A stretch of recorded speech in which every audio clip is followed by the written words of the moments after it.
दूसरा एक और अपने आप को उत्तराधिकारी समझता था, लेकिन अंत में इनके कई दिन झमेले पड़ गए। सतनाम सिंह तो बना दिया सरसा का उत्तराधिकारी, यानी गद्दी बैठा दिया एज ए मैनेजमेंट करने वाला, और दूसरे ने जाकर जगमाल वाली बना लिया अपना अलग। वहां भी लाखों व्यक्ति उसके साथ लगे हुए। अब ये समझ लेना पुण्यात्माओं, जो जहां भी फंसा है उसके लिए एक आगाह किया जा रहा है उसको कि तुम कहां हो, अपनी स्थिति से स्वयं परिचित हो जाना। उसके बाद श्री कृपाल सिंह जी जो सावन सिंह जी के शिष्य थे बागी, उन्होंने स्वयंभू संत बनकर दिल्ली में अपना अलग से मार्ग चला लिया।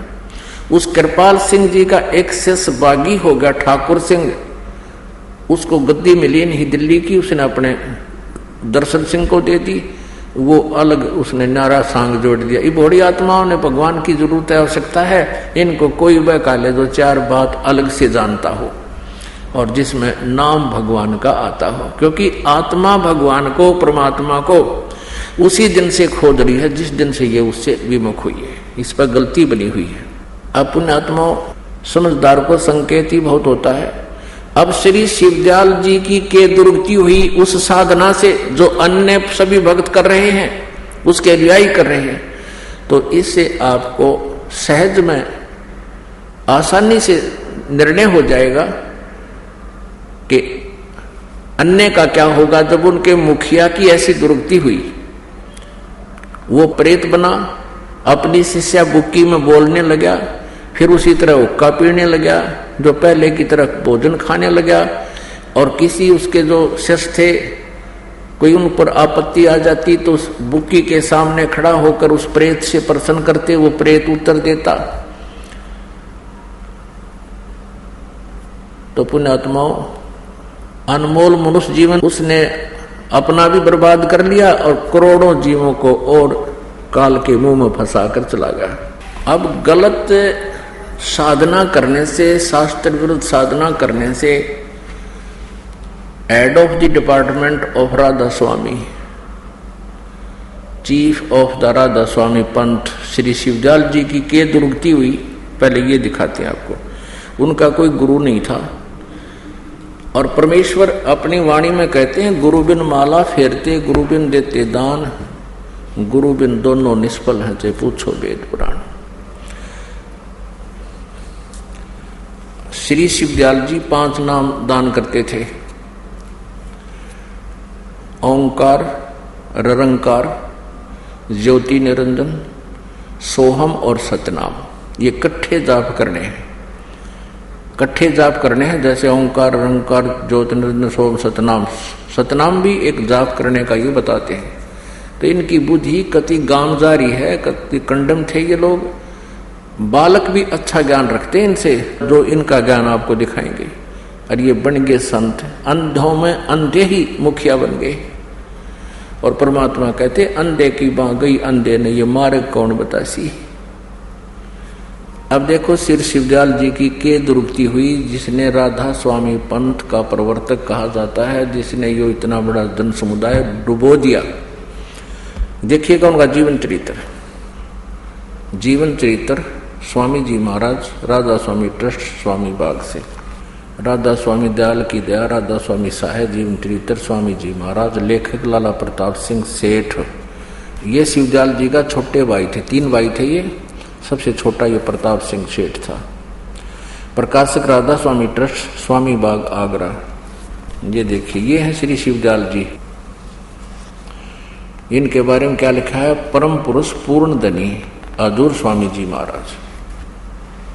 राधा स्वामी ट्रस्ट, स्वामी बाग, आगरा से प्रकाशित है। मुद्रक है अर्पण प्रिंटरी, राधा स्वामी चैम्बर, भालेज रोड, आनंद। अब दिखाते हैं, स्वामी जी का कोई गुरु नहीं था। ये देखिएगा पृष्ठ 28 पे, जीवन चरित्र स्वामी जी महाराज, पृष्ठ 28 पे। स्वामी जी महाराज का कोई गुरु नहीं था, और न किसी से उन्होंने परमार्थ का उपदेश लिया। ठीक, और फिर इसकी क्या दुर्गति हुई, ये देखिएगा पृष्ठ नंबर 78 पे। ये वचन नंबर 71 71। अब बुक्की जी का कि जो सिब्बो जी की छोटी बहन थी, थोड़ा सा हाल लिखा जाता है। यह सिब्बो जी से कुछ अरसे बाद स्वामी जी महाराज के चरणों में आई थी। तो स्वामी जी महाराज कथा से फुर्सत पाकर हुक्का पीते थे। अभी शिवदयाल जी हुक्का पीता था या करते थे, या अभ्यास का रस लेते हुए या कथा कहने बैठते तो बुक्की जी महाराज के चरणों का अंगूठा मुंह में रखे हुए घंटों चरणामृत का रस लेती रहती थी। और जब कोई मत्था टेकने के वास्ते हटाना चाहता तो वे चरण नहीं छोड़ना चाहती थी। तब मत्था टेकने वाले से कह दिया जाता था कि तुम दूसरे चरण पर मत्था टेक लो। अब राधा स्वामी पंथ के श्रद्धालु किसी अन्य से पूछते हैं, वो कहते हैं कि क्या तुम्हारे गुरुजी चरण छुआते हैं? तो हमारे भक्त कहते हैं हाँ जी हमारे गुरुजी चरण छुआते हैं। कहते पूरे गुरु की पहचान ये है। राधा स्वामी वाले कहते हैं कि पूरा गुरु जो होगा वो चरण नहीं छुआता। अरे या बुक्की उसके चरण का अंगूठा चूस है, और दूसरे कोई मत्था टेकना में जब उनको कह दिया जाता था कि दूसरे चरण पर मत्था टेक लो, तो ये दंत कथा लोकवेद ये अपने भी पंथ से परिचित नहीं है, अपने भी उनको जानकारी नहीं है। अब आगे देखते हैं, दूसरे चरण पर मत्था टेक लो और प्यासी को मत हटाओ। जब स्वामी जी महाराज अंतर ध्यान हुए, यानी इनकी मृत्यु होगी शिवदयाल जी की, तब बुक्की जी की यह कैफियत हुई कि दिन रात बेहोश पड़ी रहती थी और 2-2 दिन हाजिर जरूरी यानी फ्रेश होने भी नहीं जाती थी, रफा करने नहीं जाती थी, और सूरत स्वामी जी महाराज के चरणों में लगी रहती थी। अब 80 पृष्ठ पढ़ रहे हैं। करीब 1.5 महीने ये हाल रहा। सबको खौफ हुआ कि शायद इनकी देह छूट जावे। तब स्वामी जी महाराज ने इनको दर्शन दिए बुक्की को, और फरमाया कि जिस तरह तू सेवा पेशतर किया करती थी उसी तरह करो। और फिर उसी रोज से बुक्की जी भोग भी तैयार करती थी, जैसे पहले रोटी बनाया करती शिवदयाल जी के। और मेरी पन्नी गली के मकान पर पहले दस्तूर के माफिक पलंग बिछाती और हुक्का भरती थी।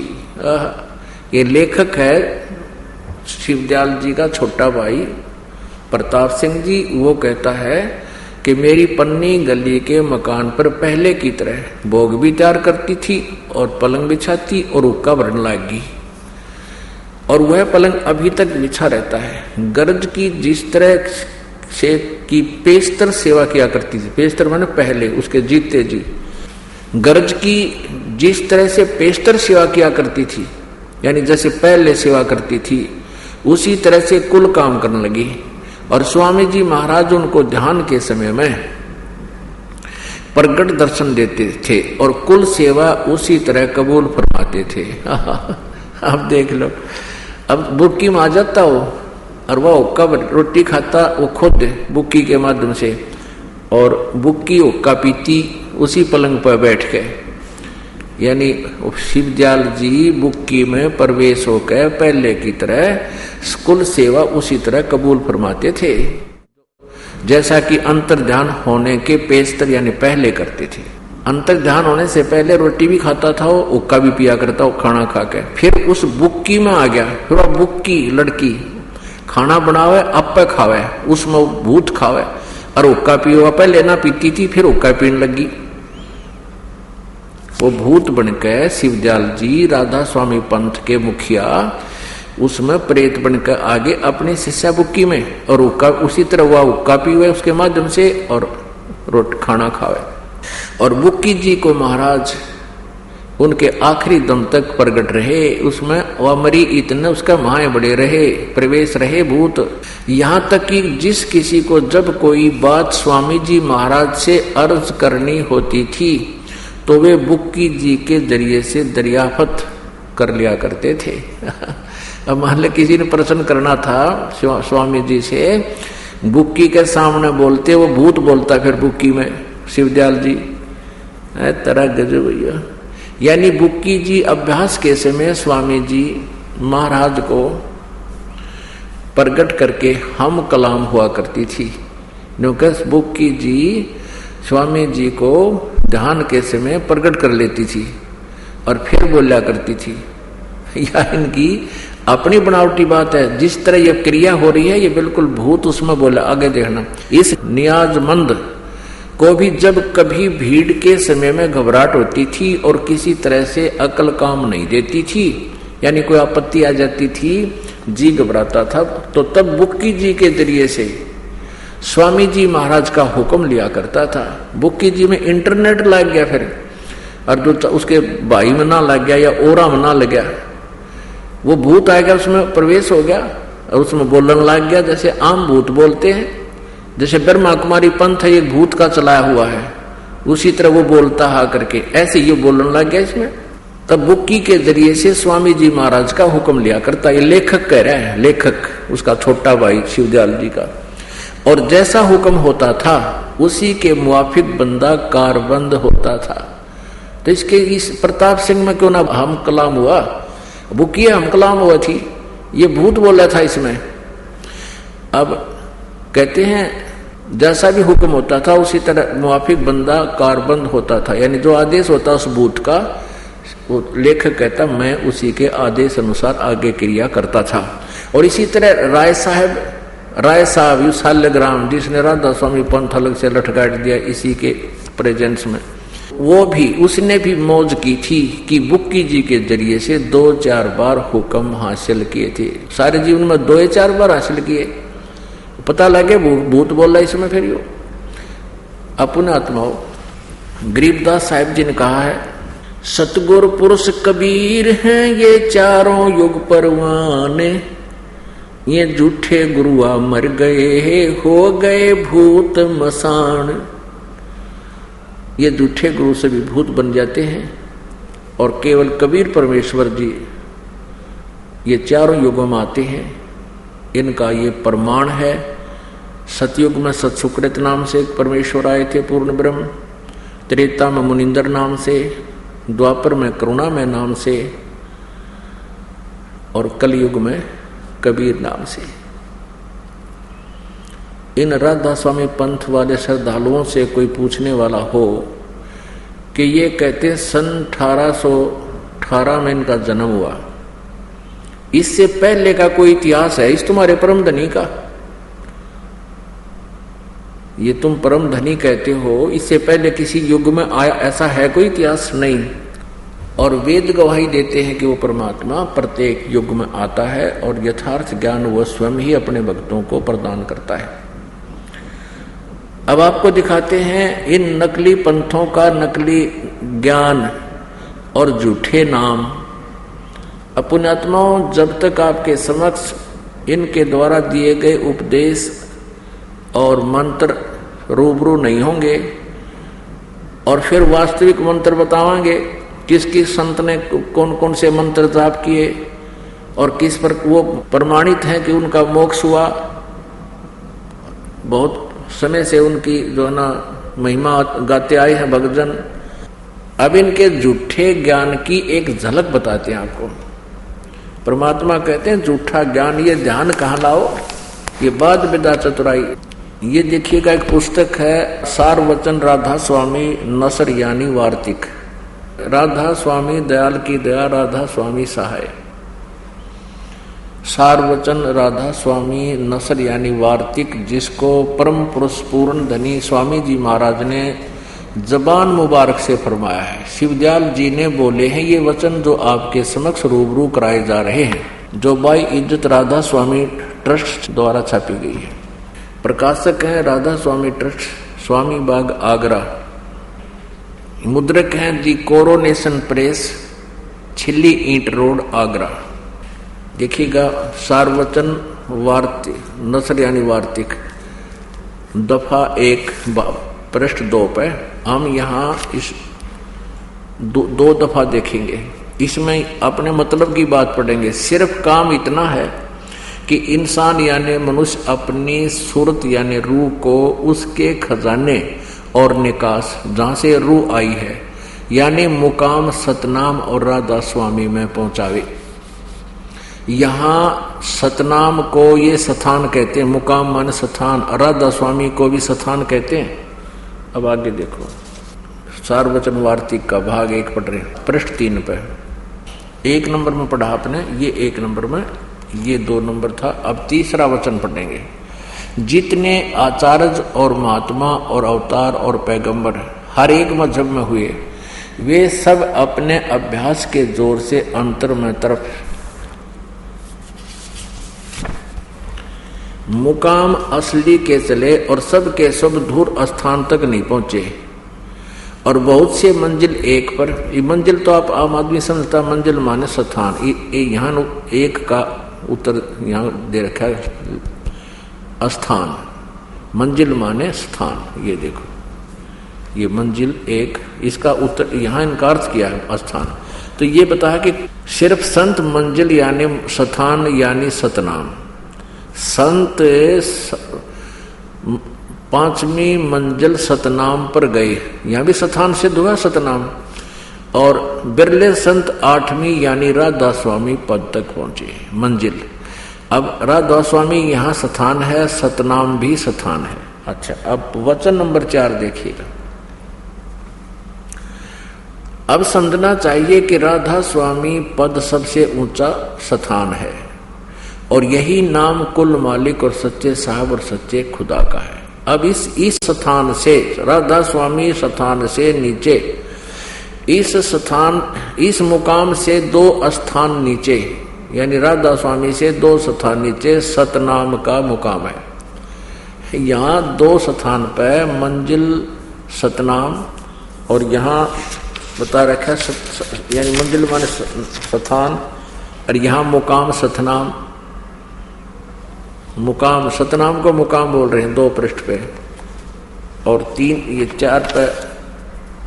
4 पे भी मंजिल सतनाम को मंजिल बोल रहे हैं। आगे देखो, राधा स्वामी को स्थान बोल। अब ये क्या बताते हैं 4थे वचन में, अब समझना चाहिए राधा स्वामी पद सबसे ऊंचा मुकाम है और यही नाम कुल मालिक और सच्चे साहब और सच्चे खुदा का है।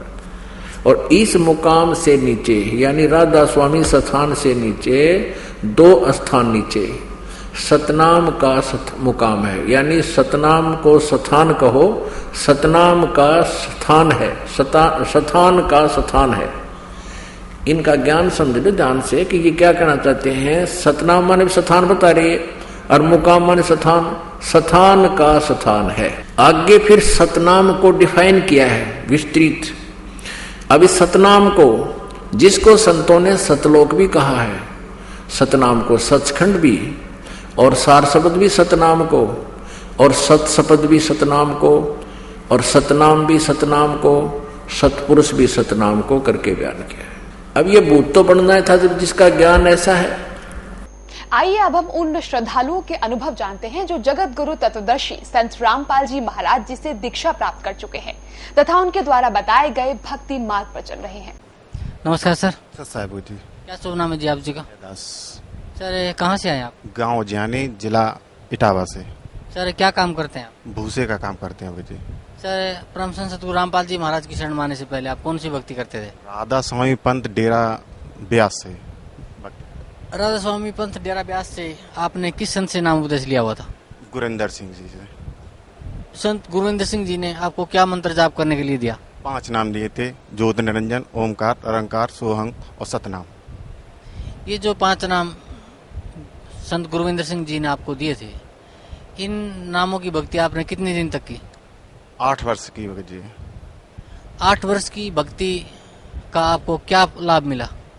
लाभ भगत जी इतना मिला, जब वो दिन याद आ जाते हैं भगत जी तो रोना आता है। मुझे ब्लड कैंसर हो गया था भगत जी, और जिस डॉक्टर के पास जाते थे तो डॉक्टर ये कह देते थे कि आप कहीं भी जाएं आपका इलाज नहीं है। हमारे पिताजी को भी ब्लड कैंसर हो गया था, तो हम ये समझते थे जैसे कि टीबी का रोग होता है, तो जिस किसी को होता है उसके परिवार में सबको वो टीबी का रोग हो जाता है। तो हम भी यही समझते थे कि हमारे पिताजी को जब ब्लड कैंसर हुआ तो हो सकता है मुझे भी वही बीमारी आ गई है। तो जब डॉक्टरों ने कहा कि ब्लड कैंसर है। तो फिर डॉक्टर ने जैसे कह दिया तो हमारे घर वाले जो है घबराने लगे कि अब क्या किया जाए, अब कैसे गुजारा होगा। पिताजी भी नहीं है, हम 3 भाई थे, तो तीनों भाइयों 2 भाइयों को यही प्रॉब्लम होने लगी जो पिताजी को थी। जो जैसे उनको प्रॉब्लम समझ में आती थी वही प्रॉब्लम समझ में आने लगी। तो फिर वहाँ ब्यास डेरा में हमने लेटर लिखा। वहाँ क्योंकि गुरुजी से कभी जीवन में बात होती नहीं है आमने सामने, तो लेटर लिखा। हमने कहा कि जब मैं आपकी शरण में हूँ और मैंने आपकी 5 वर्ष यानी 3 वर्ष पहले बात थी, तो 8 वर्ष उनकी भक्ति की, तो 5 वर्ष मैंने उनके लेटर में अपना लिखा कि मैंने आपकी 5 वर्ष भक्ति की है और फिर ऐसी मुझे बीमारी हमारे क्यों लग रही है और मैं आपकी शरण में हूँ, अब मैं कहाँ जाऊँ, मैं क्या करूँ। तो उन्होंने कहा कि आपकी जो है पूर्व जन्म की पिछली भक्ति गलत है, आपने किसी के साथ में गलत किया होगा और आपके कर्म खराब हैं, इसलिए आपके कर्म जल्दी जल्दी कट रहे हैं, इसीलिए आपको ये बीमारी आई है। तो हमारे यहाँ के एक जो कोऑर्डिनेटर थे राधा स्वामी पंथ के, जो नज़दीकी जो छोटे छोटे आश्रम उनके बने हैं, हमारा एक दिल में आश्रम छोटा पड़ता है बिरारी के पास में। तो हमने उनसे कहा कि स्वामी जी, वहाँ स्वामी जी कहते हैं, तो हमने कहा स्वामी जी हम आपकी भक्ति ये करते हैं और जबकि इसमें लिखा है कि जब ही सतनाम हृदय धरो भयो पाप को नाश, और फिर मुझे ये प्रॉब्लम कैसे हुई। तो बोले कि आप जो है आप न जाएं आश्रम वहाँ, ये अगर आप जाते हैं तो आप कभी सेवा आपने की नहीं है। तो हमने कहा हम सेवा 1-1 महीने वहाँ करते हैं पहले हम, क्योंकि हमारा पूरा परिवार आश्रम से जुड़ा हुआ था राधा स्वामी से। तो वो बोले कि आप ऐसा करो कि जो है किसी अच्छे डॉक्टर से दिखवाओ। जब डॉक्टर पास गए तो कि गांव वाले ये बोले कि ऐसा करो किसी तांत्रिकों से भी दिखवाओ, ऐसा ना हो कि कोई प्रेतवादा भी हो सकती है। तो प्रेतवादा का सिस्टम ये था हमारे घर में भगत जी कि ये हमारे जो पावर हाउस की लाइट थी वो किसी भी तरीके से बदमाशों ने काट ली थी पूरी, तो और हमारे घर में लाइट जलती थी। तो हमने आश्रम में फिर वही लेटर लिखा, हमने कहा कि जो है हमारे घर में लाइट जलती है और ऐसी ऐसी समस्या है, अब हम क्या करें। तो उधर से जवाब आया, क्योंकि मेरे पास लेटर भी रखे हैं, क्योंकि मीडिया वाले हर चीज़ को ऐसे नहीं मानते हैं, मीडिया वाले को चाहिए लिखित प्रमाण। तो मेरे जो लेटर नंबर है उसका है 66/365 लेटर। अगर झूठ आप मानते हो तो चेक भी करा सकते हैं, नेट पर भी वो डला हुआ है हमारा। तो उसमें लिख के आया कि जो है गुरु जी ने आपको इतनी कृपा की है कि आपकी ज्योति जो है ऊपर तक सूरत पहुंच गई है, इसलिए आपको लाइटें जो है गुरु के कारण वो रोशनी दिखाई दे रही है, आप भ्रमित ना हो और भक्ति करें। फिर जो है हालत ऐसी बढ़ती गई और हमारे शरीर में जो है ये यहाँ पर इतना लगता था 24 घंटे जैसे कि गर्म चाय पीते हों। तो हम ये समझते थे कि ऐसा ना हो कि टेबलेटों खाने से दर्द यहाँ जलन होती है। तो फिर हमने ये भी सोचा कि जो है ऐसा हो सकता है किसी तांत्रिक बाधा से ये प्रॉब्लम होती हो। लेकिन जो भी हो, हमने कई तांत्रिकों से इलाज करवाया, तांत्रिकों से भी करवाया, डॉक्टरों से भी करवाया, कहीं हमें वो समाधान उसका नहीं हुआ। और फिर इतनी ज़्यादा प्रॉब्लम बढ़ गई, पैसे से भी तबाह हो गए, पूरा परिवार तहस नहस हो गया। 10 लाख रुपए हमने अपने इलाज में बर्बाद कर दिया। सर परम संत सतगुरु रामपाल जी महाराज की शरण में कैसे आए? परम संत सतगुरु रामपाल की शरण में वो तो परमात्मा ही बड़ा दयालु हैं, भटकी हुई आत्मा को मार्ग देना उनका काम है।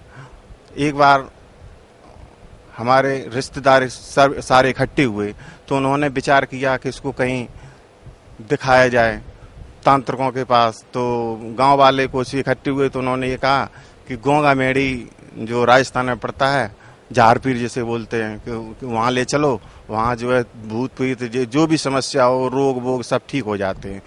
तो वहाँ गए, तो वहाँ से जब वापस आ रहे थे तो ट्रेन में रेवाड़ी में ये ज्ञान गंगा की पुस्तक बिक रही थी। तो वो पुस्तक घर पे ले गए।